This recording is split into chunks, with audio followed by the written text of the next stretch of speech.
Dear student, 22 को है business studies का पेपर, यानी कि व्यावसायिक अध्ययन, जिसको हिंदी में कहा जाता है। हिंदी माध्यम के स्टूडेंट्स ने कहा है कि सर इंग्लिश वालों को तो हर कोई पढ़ा रहा है, लेकिन हिंदी मीडियम वालों को बिजनेस पढ़ाने वाला कोई नहीं है। जिसका कोई नहीं है उसका द इकोनॉमिक्स गुरु है। मैं आपको बताऊंगा आपके एग्जाम्स के PYQs को, यानी कि पिछले सालों में पूछे गए वो सारे क्वेश्चन, चाहे वो MCQs हो, चाहे वो फिल इन द ब्लैंक्स हो। बिजनेस स्टडीज का पैटर्न बिल्कुल सेम टू सेम वैसा ही होता है जैसा कि इकोनॉमिक्स का होता है, और इकोनॉमिक्स का पेपर आप दे चुके हैं। बहुत ही अच्छा पेपर गया था, वही क्वेश्चन आ गए थे जो बताया हुआ था। और मैं भी उम्मीद करूंगा कि अब जो क्वेश्चन मैं बता रहा हूं उसी में से आपकी बिजनेस के, क्योंकि बिजनेस में जो क्वेश्चंस होते हैं बहुत सारे बन सकते हैं, एक बड़ा कॉन्सेप्ट है। लेकिन आज की इस क्लास में मैं बताऊंगा बिजनेस स्टडीज के 1 मार्क्स वाले 1 नंबर वाले क्वेश्चन, जिसका आंसर आपको 10 से 20 शब्दों में या फिर एक वाक्य में या फिर एक शब्द में देना होता है, यानी कि अति लघु उत्तरीय प्रश्न, very short answer type questions की बात करेंगे। और मैं क्वेश्चन बताऊंगा आपका 2014 से लेकर 2024 के बीच में, यानी कि पिछले 11 वर्षों में पूछे गए क्वेश्चंस की। ऐसे क्वेश्चन का लिस्ट तैयार किया तो लगभग 120 क्वेश्चन बने, लेकिन 120 क्वेश्चन में बहुत सारे ऐसे क्वेश्चन थे जो लगातार रिपीट हुई है। इसका मतलब ये हुआ रिपीटेड क्वेश्चन के साथ मैं आपको आज बताने वाला हूं 80 क्वेश्चन। और यकीन मानिए 2025 का जो पेपर होने वाला है वो इसी 80 क्वेश्चन में से आपको कोई सा भी 10 क्वेश्चन मिल जाएंगे। 80 में से 10 क्वेश्चन जरूर आएंगे। कौन कौन से क्वेश्चन हैं, चलिए शुरुआत करते हैं बिना टाइम को वेस्ट करते हुए। ठीक है, तो मोस्ट इंपॉर्टेंट क्वेश्चन हो सकता है ये 80 क्वेश्चन पढ़ लीजिए, तो आपको बाकी कुछ पढ़ने की जरूरत नहीं है। अति लघु उत्तरीय प्रश्न है। लघु उत्तरीय इसलिए क्योंकि इन क्वेश्चनों का आंसर आपको बहुत ही कम में देना है, बहुत ही शॉर्ट में देना है। 1 लाइन में, 2 लाइन में, जहां तक आप कर सकते हैं, अर्थ निकल जाए उतने में ही खत्म कर देना है। सबसे पहला क्वेश्चन देखिए, 2014 में और 2023 में आया हुआ क्वेश्चन है, और क्वेश्चन है प्रबंध सर्वव्यापी है, स्पष्ट कीजिए। प्रबंध यानी कि क्या चीज? मैनेजमेंट। प्रबंध सर्वव्यापी है का अर्थ है प्रबंध हर जगह, हर संगठन, हर जगह होता है, चाहे वो घर में हो चाहे व्यवसाय में हो, इसलिए इसको सर्वव्यापी कहते हैं, मतलब जो हर जगह मौजूद हो। प्रबंधन एक सामूहिक क्रिया है, स्पष्ट कीजिए। प्रबंध सामूहिक क्रिया है क्योंकि प्रबंध का मतलब होता है उच्च स्तर, निम्न स्तर, मध्य स्तर सबको लेते हुए जो है व्यवसाय के कार्यों को करना। क्योंकि यहाँ पर समूह होता है, अलग अलग लोग होते हैं, अलग अलग संगठन होता है, इन सबको लेके चलना पड़ता है। इसे प्रबंधन को एक सामूहिक क्रिया कहा जाता है। नेक्स्ट है प्रबंध एक सामाजिक उद्देश्य बताइए। प्रबंध के सामाजिक उद्देश्य की मतलब समाज के लिए प्रबंध क्या करता है? गुणवत्तापूर्ण उत्पाद और सेवाएं प्रदान करना, कर्मचारियों को सुरक्षित कार्य पर्यावरण देना, यह प्रबंधन का एक सामाजिक उद्देश्य होता है। प्रबंधन एक अमूर्त शक्ति है, 2017 में पूछा गया है। प्रबंध एक, देखिए प्रबंधन वाले चैप्टर से, पहले चैप्टर से बहुत ज्यादा क्वेश्चन होते हैं। ये देखिए लगातार पहले चैप्टर के क्वेश्चन है। प्रबंधन एक अमूर्त शक्ति है, स्पष्ट कीजिए। अमूर्त का मतलब जो देखा ना जाए लेकिन होता है, क्योंकि यह अदृश्य शक्ति है। इसका प्रभाव बेहतर उत्पादन, बेहतर जानकारी वाले निर्णय लेने के लिए उच्च कर्मचारी मनोबल के रूप में महसूस किया जाता है। यह एक ऐसी चीज है जो सामने दिखाई तो नहीं देता, लेकिन प्रबंध एक ऐसी चीज है जो हर एक स्तर पे पाया जाता है। प्रबंध का कोई एक प्राथमिक उद्देश्य बताइए। प्राथमिक उद्देश्य जो सबसे पहले करना होता है, प्रबंध का सबसे पहला उद्देश्य होता है कि अपने व्यवसाय के अस्तित्व को बनाए रखना। इसके लिए व्यवसाय को कम से कम अपनी पूंजी की लागत के बराबर का लाभ कमाना ही पड़ेगा। प्रत्येक प्रबंध का एक उद्देश्य होता है, उसका व्यवसाय बने रहना चाहिए, कहीं डूबे ना। इसके लिए आगे क्या किया जाएगा बात की बात, लेकिन पहला उद्देश्य होता है अस्तित्व को बनाए रखना। प्रबंध एक उद्देश्यपूर्ण प्रक्रिया है। प्रबंध का एक उद्देश्य होता है और उसके उद्देश्य की पूर्ति के लिए प्रबंध कार्य करता है। 2024 का क्वेश्चन है।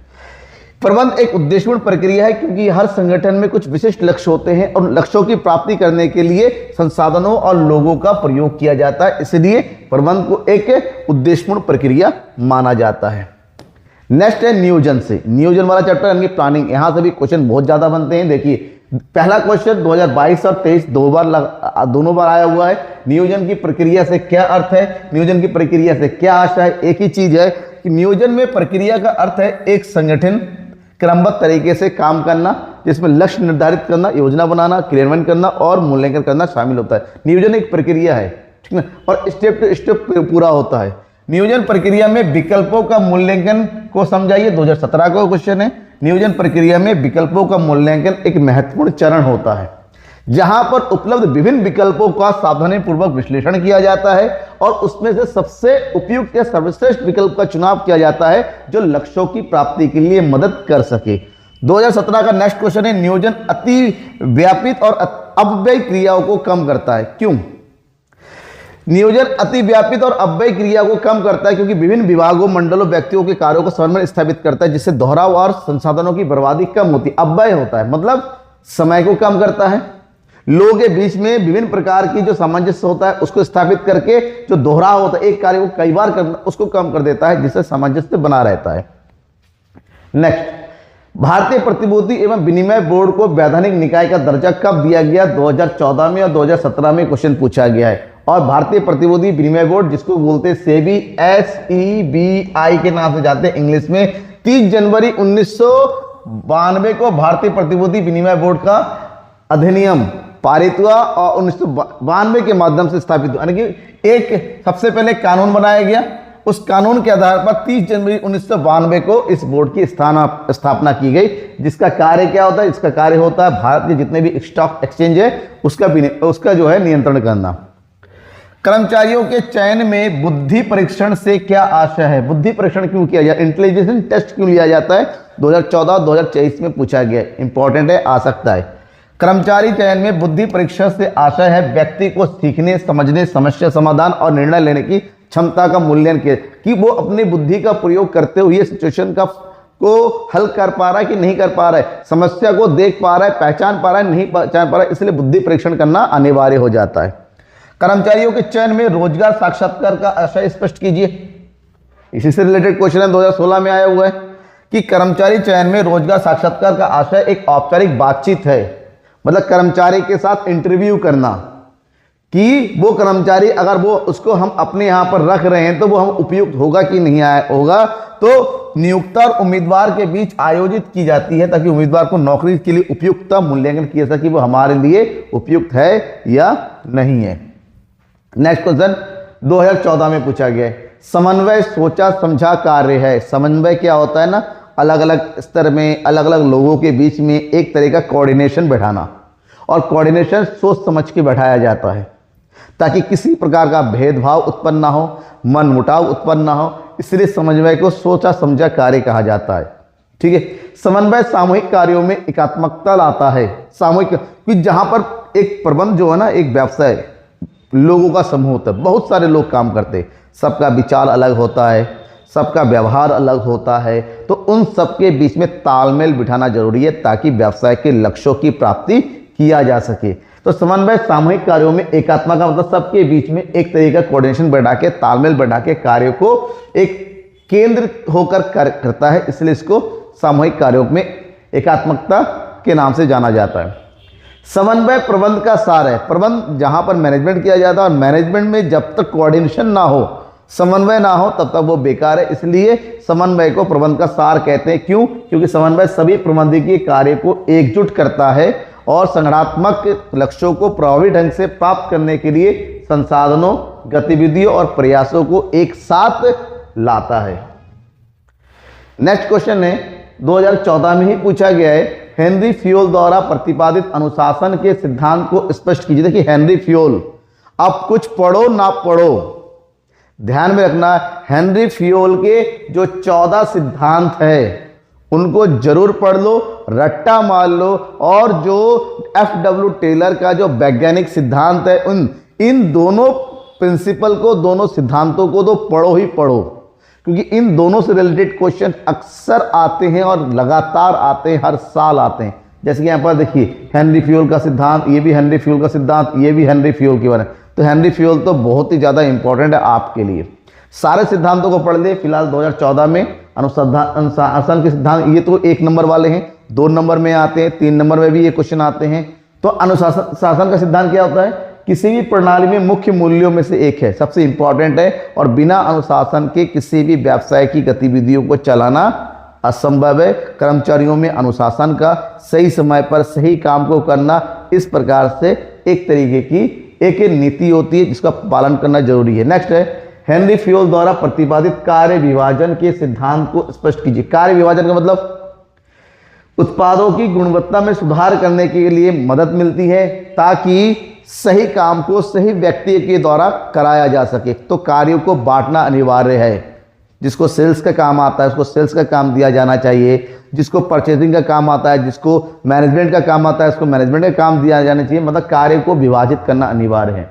प्रबंधन के 14 सिद्धांतों का प्रतिपादन किसने किया? 2019 में पूछा गया था। आंसर है प्रोफेसर हेनरी फ्योल ने। 2015 में क्वेश्चन पूछा गया, सामाजिक पर्यावरण की 2 शक्तियों के नाम लिखिए।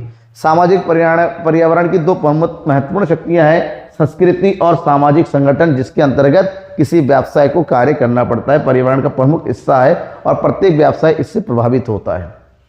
2015 में और 2021 में क्वेश्चन आया है। दोनों बार लैंग्वेज थोड़ा फर्क है लेकिन एक ही है। पहली बार आया उद्यमिता की परिभाषा दीजिए और 2021 में आया उद्यमिता का अर्थ लिखिए। दोनों ही एक है। उद्यमिता का अर्थ क्या? उद्यमिता मतलब एंटरप्रेन्योरशिप, ठीक है, जहां पर आप जोखिम लेते हुए किसी कार्य करते हैं। नए व्यवसाय या परियोजना को शुरू करना, विकसित करना, प्रबंधित करने की प्रक्रिया जिसमें जोखिम उठाने और लाभ कमाने की क्षमता। अगर आपके अंदर स्किल है, आप अपने स्किल टैलेंट का प्रयोग करते हुए किसी व्यवसाय को शुरू कर रहे हैं और उससे रिलेटेड तमाम रिस्क को लेते, जोखिम उठाते हैं, तो उसको उद्यमिता के नाम से जाना जाता है। उद्यमिता की एक विशेषता बताइए। उद्यमिता नेतृत्व, दूरदर्शिता, अनुशासन, जिज्ञासा, रचनात्मकता, अनुकूलता और मापक जोखिम लेने की क्षमता होती है। आप किसी भी 1-2 के बारे में लिख देंगे, कंप्लीट हो जाएगा।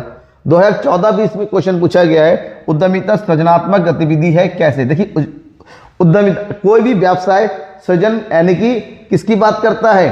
क्यूरियोसिटी की बात करता है, इनोवेशन की बात करता है। आप किसी कार्य को किसी नए तरीके से कर सकते हैं, वो उद्यमिता है। चाय हर कोई बेचता है, लेकिन चाय बेचते हुए कितने लोग करोड़पति हुए? सुनिए, एक है चाय छुट्टा बार, उसने किया हर कॉलेज के सामने चाय पीने के लिए स्टॉल लगा दिया, बैठने के लिए बड़ी इंतजाम कर दिया, बंदा करोड़ों में कमा रहा है, चाय ही बेच रहा है। तो चाय को नए तरीके से बेचना, किसी कार्य को नए तरीके से करना, ये उद्यमिता होता है और इसी को सृजनात्मकता के नाम से जानते हैं, ताकि वो आने वाली चुनौतियों का सामना कर सके। उद्यमिता उत्पादन का संस्थान है। उद्यमिता उत्पादन का संस्थान है। जब तक लोगों के अंदर उद्यमी भावना नहीं आएगी, एक एंटरप्रेन्योरशिप की भावना नहीं आएगी, तब तक उत्पादन कार्य, क्योंकि एक उद्यमी ही विभिन्न प्रकार के साधनों को इकट्ठा करता है, उन साधनों का प्रयोग करते हुए उत्पादन कार्य को पूर्ण करता है। इसलिए उद्यमिता को ही उत्पादन का संसाधन या संस्थान के नाम से जाना जाता है। नेक्स्ट, उद्यमिता विकास कार्यक्रम का एक उद्देश्य बताइए। उद्यमिता विकास कार्यक्रम, देखिए, भारत की सरकार एंटरप्रेन्योरशिप को आगे बढ़ाने के लिए बहुत ज़्यादा प्रयासबद्ध है। इवन हर देश की सरकार करती है ताकि उस देश में ज़्यादा से ज़्यादा उत्पादकता, ज़्यादा से ज़्यादा एंटरप्रेन्योरशिप का डेवलपमेंट हो, उसी से ही देश का विकास जुड़ा हुआ है। तो उद्यमिता विकास कार्यक्रम का प्रमुख उद्देश्य है हमारे छात्रों में नेतृत्व, प्रबंधन, वाणिज्यिक क्षमताओं की विकसित करना है, ताकि वो सफल उद्यमी बना सके। इसीलिए पहले 2 ही सब्जेक्ट हुआ करते, 2 ही स्ट्रीम हुआ करता था, एक आर्ट और एक क्या चीज, विज्ञान, साइंस। लेकिन बाद में जो है 1991 के आसपास जो है यहाँ पर जो है कॉमर्स को भी ऐड कर दिया, ताकि लोगों के अंदर कमर्शियल जो एक सोच जगे। प्रबंध सिद्धांतों की कोई एक प्रकृति बताइए। प्रबंध सिद्धांत की प्रकृति। प्रबंध सिद्धांत का मतलब होता है कि बिजनेस को आगे बढ़ाने के लिए एक नियम और तर्क देना। किसी संगठन के बुनियादी भागों जैसे सामग्री, लोग, प्रक्रिया, मशीनें, वित्तीय संसाधनों का आयोजन, योजना, प्रबंधन सभी प्रबंधन सिद्धांतों द्वारा कवर किए जाते हैं। यही प्रबंध की प्रमुख प्रकृति है। प्रबंधकीय नियंत्रण का एक पारंपरिक तकनीक 2015 में पूछा गया है। पारंपरिक तकनीक होता है व्यक्तिगत अवलोकन करना, उदाहरण स्थापित करना, जबकि 2017 में पूछा गया है प्रबंधकीय नियंत्रण की आधुनिक तकनीक। और आधुनिक तकनीक में क्या आता है? आधुनिक तकनीक में आता है निवेश पर रिटर्न कैलकुलेट करना, प्रबंधन ऑडिट करना, प्रबंधन सूचना प्रणाली का प्रयोग करना। 1-2 पूछा गया, 2 लिख दी, मैंने कई सारे लिख दिए, जो आपको याद हो वो एग्जाम में आप लिख दीजिएगा। नेक्स्ट क्वेश्चन है 2015 में पूछा गया है राष्ट्रीय शेयर बाजार NSE का उद्देश्य, और 2022 में पूछा गया NSE का पूरा नाम। भाई NSE का नेशनल स्टॉक एक्सचेंज, राष्ट्रीय शेयर बाजार इसका पूरा नाम है। अब बात करते हैं उद्देश्य। इसका उद्देश्य होता है एक ऐसा मंच प्रदान करना जहां पर निवेशक इक्विटी, डेरिवेटिव, ऋण आदि परिसंपत्तियों का कारोबार प्रॉपर वे में सुविधापूर्वक सिक्योरिटी के साथ कर सके। ऑफ द जॉब प्रशिक्षण विधियों में चलचित्र को समझाइए। 2015-2022 में पूछा गया, इंपॉर्टेंट हो सकता है इस साल के लिए आपके। ऑफ द जॉब का मतलब होता है कि ऑफ द जॉब में चलचित्र फिल्म एक ऐसी विधि होती है जब प्रशिक्षण समय को फिल्मों चल कि आप जब जॉब नहीं कर रहे तो आपको ट्रेनिंग प्रोवाइड किया जाता है, जहां पर आपको वीडियो के माध्यम से या फिर कोई एनिमेशन के माध्यम से ट्रेनिंग दिया जाता है। और इस तरह के ट्रेनिंग ज़्यादा प्रभावपूर्ण होता है और व्यवसाय के ज़्यादा लाभदायक होता है। भारतीय प्रतिदावा पटल OTCEI over the counter of exchange of India ने व्यापार कब प्रारंभ किया? इसका व्यापार प्रारंभ किया कब? 1990 में। नेक्स्ट है, विविधात्मक पारिश्रमिक प्रणाली से आप क्या समझते हैं? विविधात्मक, विविध का मतलब होता है अलग अलग होना। 2016 में और 2023 में पूछा गया ये वाला क्वेश्चन। देखिए, सबसे पहले होते हैं डिफरेंशिएट वेज सिस्टम, मतलब हर कर्मचारी की योग्यता के अनुसार और कार्य के अनुसार उनको पारिश्रमिक प्रदान करना होता है। इसके अनुसार उनके कौशल, अनुभव, कार्य प्रदर्शन, अन्य मापदंडों के आधार पर अलग अलग व्यक्ति को अलग अलग वेतन भुगतान करना, पारिश्रमिक देना, इसको जो बोलते हैं। ये इसलिए जरूरी है क्योंकि स्किलफुल लोगों की कार्य क्षमता में वृद्धि हो सके। नियंत्रण प्रक्रिया के पहले प्रारंभिक के 2 चरणों का नाम बताइए। नियंत्रण प्रक्रिया के पहले के 2 चरण, ठीक है, इसमें है प्रदर्शन मानकों का निर्धारण करना, नंबर 1। नंबर 2 है वास्तविक प्रदर्शन का मापन करना। 2016 क्वेश्चन है। 2017 में पूछा गया है फिर, स्थानाबद्ध प्रशिक्षण विधि को समझाइए।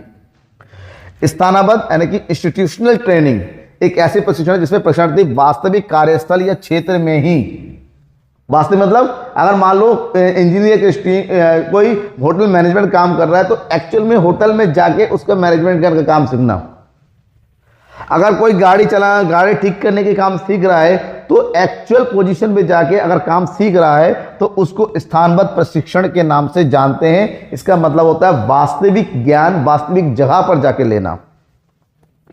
नेक्स्ट, वैज्ञानिक प्रबंध में गति अध्ययन कैसे किया जाता है? वैज्ञानिक प्रबंध मतलब ये FW टेलर का है ये कॉन्सेप्ट। इसके अनुसार ये कहा गया है किसी कार्य को करने में श्रमिकों के शरीर और मशीन की गतिविधियों का बारीकी से निरीक्षण करना है कि वो व्यक्ति मशीन के अनुसार कार्य कर पा रहा है या नहीं कर पा रहा है। मशीन की गति और व्यक्ति की गति आपस में है या नहीं है। पता चला मशीन की गति है, व्यक्ति उसके अनुसार कार्य कर नहीं पा रहा है, इससे गड़बड़ हो सकता है बिजनेस के लिए। इसलिए वैज्ञानिक प्रबंध में ये बहुत ही इंपॉर्टेंट है। वैज्ञानिक प्रबंध के शब्द समयावधि में विनिर्माण से आपका क्या आशय? 2017 का क्वेश्चन है। वैज्ञानिक प्रबंध में समयावधि विनिर्माण का अर्थ है किसी कार्य को पूरा करने के लिए सबसे अच्छा तरीका ढूंढना। समयावधि विनिर्माण मतलब किसी कार्य को करने के लिए उपलब्ध जितने भी तरीके हैं उन तरीकों में से सबसे अधिक अच्छे उपयोगी तकनीक को चुनना ताकि समय की बर्बादी ना हो सके और उत्पादकता को बढ़ाया जा सके। वैज्ञानिक प्रबंधन की तकनीक कार्य पद्धति अध्ययन का उद्देश्य स्पष्ट कीजिए। बहुत ही मैंने कहा हेनरी फ्योल का और FW टेलर का वैज्ञानिक सिद्धांत जरूर पढ़ना। देखिए लगातार ये क्वेश्चन आया हुआ है। कार्य पद्धति अध्ययन का अर्थ है किसी कार्य को करने से बेहतर और कुशल तरीकों का खोजना ताकि वो वर्तमान स्थिति से और अधिक योग्यता के साथ कार्य किया जा सके। 2017 में ही नेक्स्ट क्वेश्चन है, उद्यमिता व प्रबंध में कोई एक अंतर बताइए। देखिए, एक उद्यमी कंपनी का मालिक होता है। उद्यमी मतलब जो कार्य को शुरू करता है, जबकि प्रबंध मालिक नहीं, जबकि कंपनी का एक एक कर्मचारी भर होता है। उद्यमी जोखिम लेने वाला होता है और पूरा वित्तीय जोखिम उठाता है, जबकि जो आपका प्रबंध होता है वो जोखिम नहीं उठाता, वो केवल व्यवसाय को चलाने के लिए प्रबंध तैयार करता है। उद्देश्यों द्वारा प्रबंध के प्रतिपादक कौन है? 2018 का क्वेश्चन है। और उद्देश्य द्वारा प्रबंध के प्रतिपादक कौन है? Peter Drucker. और उन्होंने क्या किया? एक पुस्तक लिखी थी, उस पुस्तक का क्या नाम है? 2019 में पूछा गया है। तो उद्देश्यों द्वारा प्रबंध के जो प्रतिपादक है पीटर ड्रकर है। उन्होंने 1954 में अपनी एक पुस्तक लिखी थी, इसका नाम है द प्रैक्टिस ऑफ मैनेजमेंट। ठीक है, क्या है? 2019 का आंसर है प्रैक्टिस ऑफ मैनेजमेंट और 2018 का आंसर है क्या चीज? Peter Drucker. अनुबंध में प्रतिफल से आप क्या आशा है? अनुबंध में प्रतिफल, अनुबंध का मतलब कॉन्ट्रैक्ट। अनुबंध में प्रतिफल का आशा है कि अनुबंध के प्रत्येक पक्ष को कुछ मूल्यवान चीज जैसे पैसा, वस्तु व सेवा दूसरे पक्ष को देने करने का वादा करना। अगर किसी से कोई कॉन्ट्रैक्ट करते काम करने के लिए उसके बदले में आप क्या देंगे या क्या लेंगे? कोई चीज काम करने के बदले पैसा, जैसे आप कॉन्ट्रैक्ट करें 2 साल का काम आप 2 लाख रुपए में कर रहे हैं, तो 2 लाख रुपए काम के बदले आपको मिलना चाहिए, नहीं मिलता है तो उसके लिए वो कानूनी रूप ले सकता है, कानूनी बात। इसलिए कॉन्ट्रैक्ट का होना अनिवार्य होता है व्यवसाय के सेंस में। वैध अनुबंध के लिए वैध प्रतिफल होना अनिवार्य है। वैध मतलब एक लीगल, कानूनी रूप से इसको मान्यता दिया जा सके, तो वैध अनुबंध के लिए वैध प्रतिफल अनिवार्य है, क्योंकि कानूनी रूप से बाध्यकारी तभी हो सकता है जब एक पक्ष द्वारा दूसरे पक्ष को कुछ मूल्यवान दिया जाता है और दोनों के द्वारा उसकी स्वीकृति प्रदान की जाती है। वैध होना चाहिए, अनर्गल कोई उल्टी सीधी चीजें नहीं होनी चाहिए। कार्य के बदले में पैसा, पैसे के बदले में कार्य, इस प्रकार के जो अनुबंध होता है उसको बोलते हैं प्रतिफल का होना। प्रधानमंत्री सुरक्षा बीमा योजना का प्रारंभ कब हुआ? 2018 में पूछा गया है, और इस योजना का प्रारंभ हुआ 9 मई 2015 में। 2018 में ही नेक्स्ट क्वेश्चन आए, अल्प बीमा से आपका क्या आशय है? अल्प बीमा मतलब पूरे का नहीं, थोड़े हिस्से का बीमा कर लेना। अल्प बीमा से तात्पर्य ऐसी स्थिति से है जिसमें किसी व्यक्ति या संस्था के पास बीमा पॉलिसी है, लेकिन संभावित दावे की लागत को कवर करने के लिए कवरेज का स्तर अपर्याप्त है। मतलब उसके दावा कर रहा है, लेकिन दावे को पूरा करने के लिए उसका जो क्लेम होता है वो पूरा नहीं हो पाता है, तो उसको अल्प बीमा के नाम से जाना जाता है। नेक्स्ट, भारत में सेवा कर की शुरुआत कब हुई? 2018 में पूछा गया। भारत में सेवा कर की शुरुआत हुई थी कब? 1994 में। और सर्वप्रथम विक्रय कर का भारत में कौन से राज्य में लागू किया? 2018 में पूछा गया, हरियाणा में। याद रखिए, ये सब रट्टा मान लीजिए। अभिप्रेरणा मनोबल में वृद्धि कैसे करती है? अभिप्रेरणा मोटिवेशन, और मोटिवेशन हमेशा लोगों के मनोबल को बढ़ाता है। आपको पता है मोटिवेशन 2 तरीका होता है कि नेगेटिव और पॉजिटिव। अभिप्रेरणा मनोबल में वृद्धि करती है क्योंकि यह लोगों को लक्ष्य प्राप्त करने और कार्य में बेहतर प्रदर्शन करने के लिए प्रेरित करती है, जिससे उनमें आत्मविश्वास और संतुष्टि की भावना का जन्म होता है। प्रस्ताव क्या है? प्रपोजल। व्यवसाय के अंतर्गत प्रपोजल एक ऐसा दस्तावेज होता है, एक ऐसा डॉक्यूमेंट होता है जिसमें किसी कंपनी द्वारा संभावित ग्राहकों को अपनी उत्पाद या सेवा की पेशकश करने के लिए बनाया जाता है, और उसके अंतर्गत उस पेशकश से रिलेटेड हर एक चीज लिखा या लिखित रूप में रखा जाता है। उसको प्रपोजल के नाम से जाना जाता है। नेक्स्ट 2019 का क्वेश्चन है, विपणन प्रबंध डिस्ट्रीब्यूशन, ठीक है, डिस्ट्रीब्यूशन बोलते हैं विपणन को। विपणन प्रबंध ग्राहकों के ज्ञान में वृद्धि कैसे करता है? विपणन क्या होता है ना, डिस्ट्रीब्यूशन करने से पहले कई तरह की बातें होती हैं, कई तरह की जो है एनालाइज किया जाता है, इन्वेस्टिगेशन किया जाता है, अनुसंधान। विपणन प्रबंध ग्राहकों के ज्ञान में वृद्धि करने में मदद करती है, क्योंकि यह बाजार अनुसंधान, उपभोक्ता के व्यवहार का अध्ययन करता है, उत्पादों और सेवाओं की जानकारी प्रदान करता है, और ग्राहकों तक उनकी आवश्यकता और इच्छाओं को बेहतर ढंग से समझाने की कोशिश करता है, जिससे ग्राहकों को वस्तुओं के बारे में, वस्तु की उपयोगिता के बारे में अच्छे से जानकारी प्राप्त होती है। ऋग्वेद में बीमा के लिए किस शब्द का प्रयोग किया? ऋग्वेद में बीमा के लिए जो शब्द प्रयोग किया उसको बोलते हैं योगक्षेम, और योगक्षेम का मतलब होता है सुरक्षा एवं मानव कल्याण के लिए आश्वासन देना कि हम आपके कल्याण के लिए कार्य कर रहे हैं। विज्ञापन नए ग्राहक बनाता है, कैसे? भाई विज्ञापन के माध्यम से आप क्या करते हैं? अपने बारे में, अपने लिए बड़ा चढ़ाकर लोगों को बताते हैं, और लोगों को अगर उस विज्ञापन से उस चीज के बारे में जानकारी प्राप्त होती है और उसकी आवश्यकता है तो उसको खरीदेगा। तो विज्ञापन से नए ग्राहक तो ऑब्वियसली बनते ही हैं, लेकिन अर्थ है क्योंकि यह संभावित ग्राहकों को उसके उत्पाद या सेवा के बारे में बताता है, उनके अंदर रुचि जगाता है, ताकि और उनको उसको खरीदने के लिए प्रेरित होता है। तो विज्ञापन वास्तव में क्या प्रमोशन करता है और कस्टमर को कहता है कि आओ और हमारे वस्तु को खरीदो। सामाजिक सुरक्षा का क्या अर्थ है? 2019 में पूछा गया है। सामाजिक सुरक्षा लाभ किसी व्यक्ति या परिवार को जीवन में जोखिम से सुरक्षा और आर्थिक सहायता देने के लिए सरकार से की ओर से दी जाने वाली एक सुविधा है कि परिवार, व्यक्ति, उनके जीवन में जो जोखिम होता है, जैसे अचानक किसी का एक्सीडेंट हो जाना या किसी कारण से मृत्यु का हो जाना, तो उसके लिए अनिश्चितता उत्पन्न हो जाती है।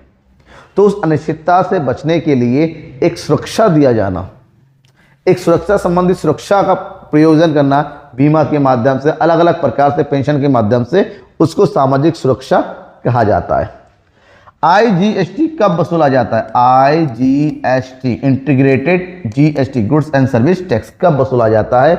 यह टैक्स वस्तु और सेवाओं का एक राज्य से दूसरे राज्य तक क्रय विक्रय करने पर वसूला जाता है। मतलब अंतरराज्यीय हस्तांतरण जब होता है तो मतलब जो मान लीजिए आप राजस्थान के और दिल्ली के साथ बिजनेस हो रहा है, राजस्थान दिल्ली दोनों अलग स्टेट है, तब IGST लगता है। एक ही स्टेट के अंदर होने वाले बिजनेस में ओनली GST लगता है, तब बोलते हैं CGST एंड SGST।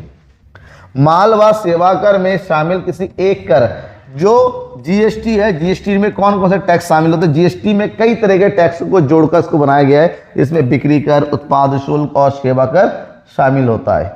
2020 में ही नेक्स्ट क्वेश्चन आया, भारतीय साझेदारी अधिनियम कब लागू हुआ? अकाउंट वालों को तो ये अच्छे से पता होगा कि भारतीय साझेदारी अधिनियम का 1 अक्टूबर 1932 को लागू हुआ, 1 अक्टूबर 1932 में।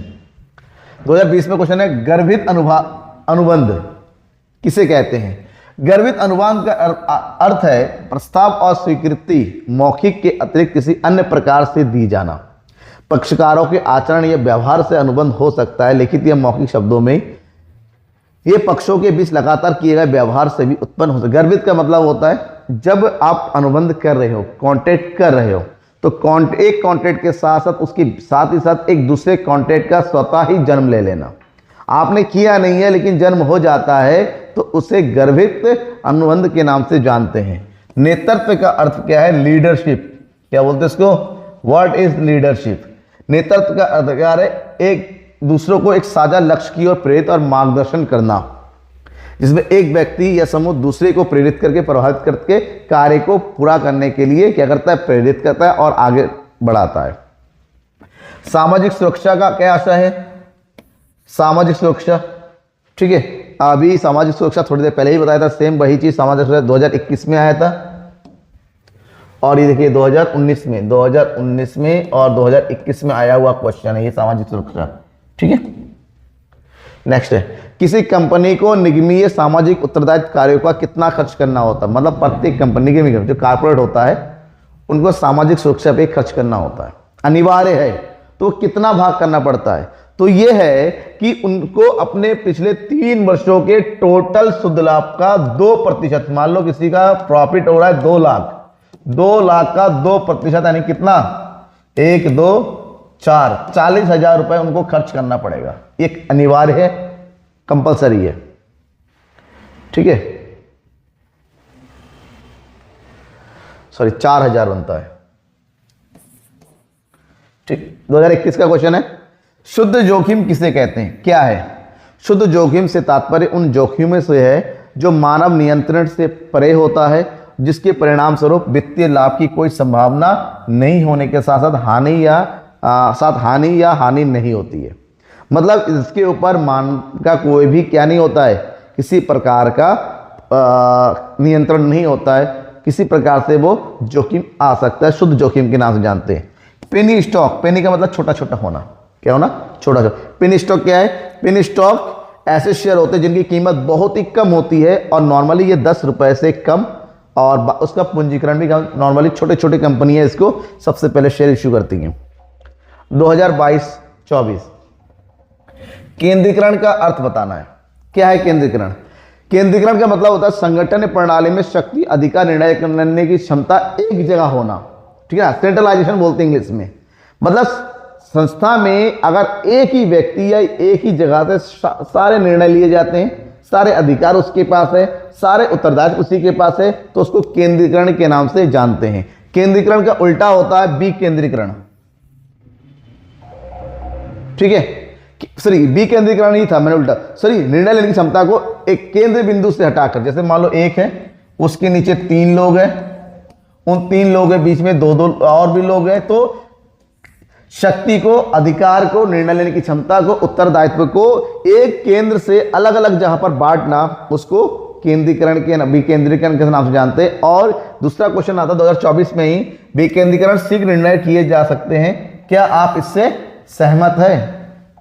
क्या आप इससे सहमत है? तो है बिल्कुल सहमत है कि विकेंद्रीकरण बेहतर और त्वरित निर्णय लेने की अनुमति देता है, और इससे क्या होता है, कार्य जल्दी से होता है और संस्था के लिए फायदेमंद भी होता है। नेक्स्ट है, उच्च स्तरीय प्रबंधन का मूल्य कार्य बताइए। उच्च स्तरीय सबसे जो टॉप होता है, इनका जो मूल्य कार्य होता है कि उद्देश्यों को ध्यान में रखते हुए विभिन्न तत्वों को एकत्रित करते हुए नियोजन तैयार करना, योजना तैयार करना उच्च प्रबंध का मुख्य कार्य है। ठीक है,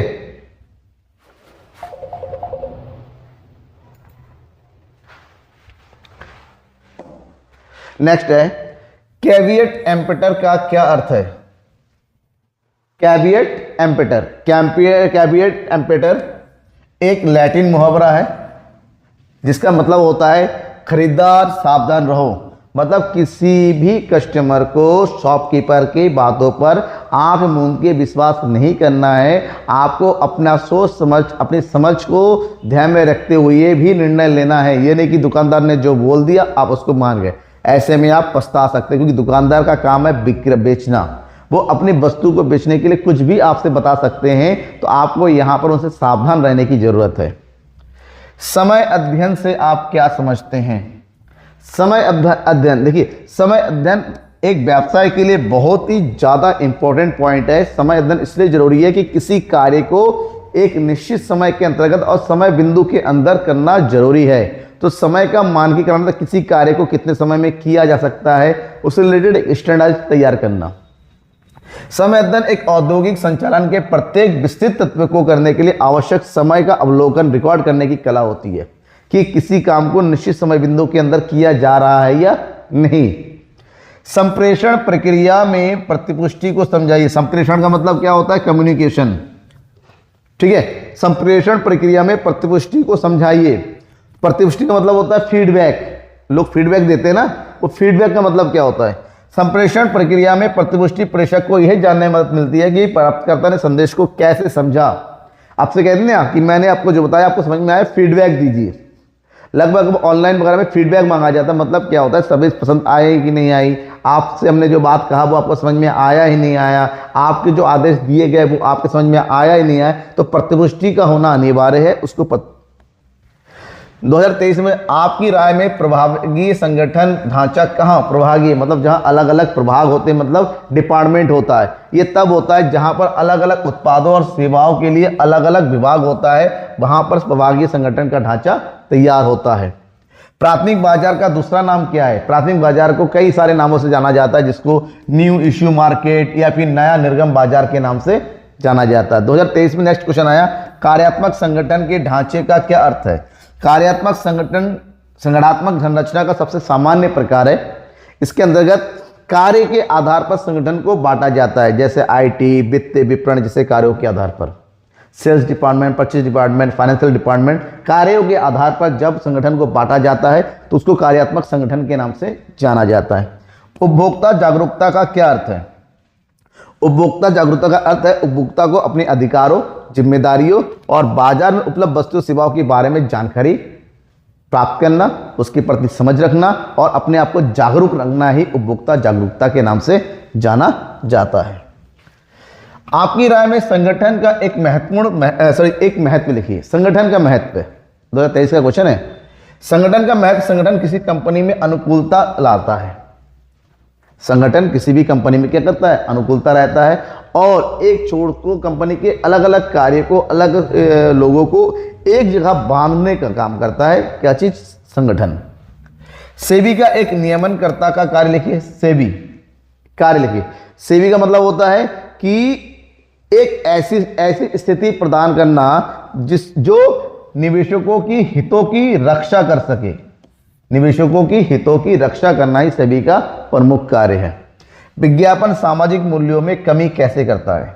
विज्ञापन क्या होता है। विज्ञापन के अंतर्गत उपभोक्तावाद बढ़ता है। मतलब प्रत्येक कंपनी या फिर प्रत्येक व्यवसाय अपने उत्पादों को बेचने के लिए उत्पादों को बढ़ा चढ़ा के पेश करते हैं और उसकी जो खामियां हैं, उसके जो अवगुणों को छुपा के जाते हैं। तो इसको ही विज्ञापन सामाजिक मूल्यों में को कमी कर, क्योंकि यहाँ पर आप जैसे क्या है, अजय देवगन आ गए, ठीक है, शाहरुख खान साहब आ गए, आग बोलते हैं कि बोलो जुआ केसरी भी दाने दाने में केसर। भाई केसर इतना महंगा और 5 रुपए के गुटके में क्या केसर मिल जाएगा। तो इससे क्या होता रहा, सामाजिक बुराइयां बढ़ रही। छोटे छोटे बच्चे आ रहे, अजय देवगन वो खा रहा है, विमल खा रहा है, तो हम भी विमल खाएंगे। टाइगर श्रॉफ विमल खा के बढ़िया बढ़िया एक्शन लाख घुसे चला रहा है, तो हम भी विमल खाएंगे। ठीक है, सुनील गावस्कर, अलग अलग बड़े बड़े लोग जो है तंबाकू का ऐड कर रहे हैं, तो इससे सामाजिक मूल्यों का पतन होता है, क्योंकि बहुत सारे लोग उन लोगों को फॉलो करते हैं। तो गलत विज्ञापन से समाज को गलत संदेश जाता है। नेक्स्ट, मूल्य क्या है? मूल्य का कई अर्थ होता है। मूल्य का मतलब किसी वस्तु और सेवा का मूल्य होना, व्यक्ति के अंदर उसकी नैतिकता का होना, किसी चीज की वैल्यू का होना, ये मूल्य अलग अलग अर्थों में मूल्य समझा जाता है। नियुक्तिकरण का आशय स्पष्ट कीजिए। नियुक्तिकरण का आशय है किसी संगठन में सही लोगों को सही जगह पर नियुक्त करना, जो प्रबंधकीय कार्य को पूरा कर सके और जो प्रबंधकीय कार्य का एक महत्वपूर्ण भाग है, जिसके अंतर्गत भर्ती, चयन, प्रशिक्षण, विकास, पदोन्नति आदि सब शामिल होता है। उत्पाद का अर्थ क्या है? उत्पाद व्यवसाय में या विपणन में उत्पाद का मतलब होता है बाजार में बेची जाने वाली कोई वस्तु या सेवा उत्पाद के नाम से जाना जाता है। नेक्स्ट, एक प्रबंधक के रूप में अधिकार अंतरण एवं विकृतीकरण के प्रकृति के आधार पर अंतर लिखिए 2024। देखिए, अधिकार अंतरण का मतलब होता है किसी को कार्य करने के लिए दे देना, अधिकार देना कि तुम मेरी जगह पर यह कार्य कर सकते हो। लेकिन विकेंद्रीकरण का मतलब होता है निर्णय लेने की प्रक्रिया को अलग अलग स्तरों में बांटना, कि आप ये काम अपने स्तर पर करो, आप ये काम करो, आप ये काम करो, दोनों ही थोड़ा अंतर है। पैकेजिंग क्यों महत्वपूर्ण है? एक बिंदु लिखिए। पैकेजिंग आपके उत्पाद के साथ ग्राहक का पहला भौतिक संपर्क बिंदु है, क्योंकि किसी वस्तु को एक अच्छा पैकेजिंग होना उसको डायरेक्टली उस ग्राहक के साथ जोड़ता है। ठीक है, ये पैकेजिंग महत्वपूर्ण है। पर्यवेक्षक प्रबंध और श्रमिकों के मध्य एक कड़ी के रूप में कार्य करता है। कैसे? पर्यवेक्षक मतलब सुपरवाइजर, जो प्रबंध और श्रमिकों के बीच में कार्य करता है, क्योंकि पर्यवेक्षक क्या होता है? कर्मचारियों को मार्गदर्शन देना, किसके अनुसार? प्रबंध ने जो निर्णय लिया उसके अनुसार। तो प्रबंध के निर्णय के अनुसार पर्यवेक्षक अपने कर्मचारियों से काम लेता है, तो दोनों के बीच में एक सेतु का, ब्रिज का काम करता है, जिसको बोलते हैं मध्य की कड़ी पर्यवेक्षक। ठीक है, समझ में आ गया? तो ये थे आपके 2014 से 24 के बीच में सारे इंपॉर्टेंट क्वेश्चंस जो आपको पढ़ने समझने चाहिए। किसी क्वेश्चन में डाउट होता है तो जरूर पूछिएगा, और लगातार आपको ऐसे ही जो इंपॉर्टेंट क्वेश्चन है पिछले कुछ सालों में पूछा गया, बहुत सारे मैं बताऊंगा, लॉन्ग हो, शॉर्ट हो, किसी भी तरीके से, बस बने रहे मेरे साथ। ठीक है, थैंक यू एंड बाय।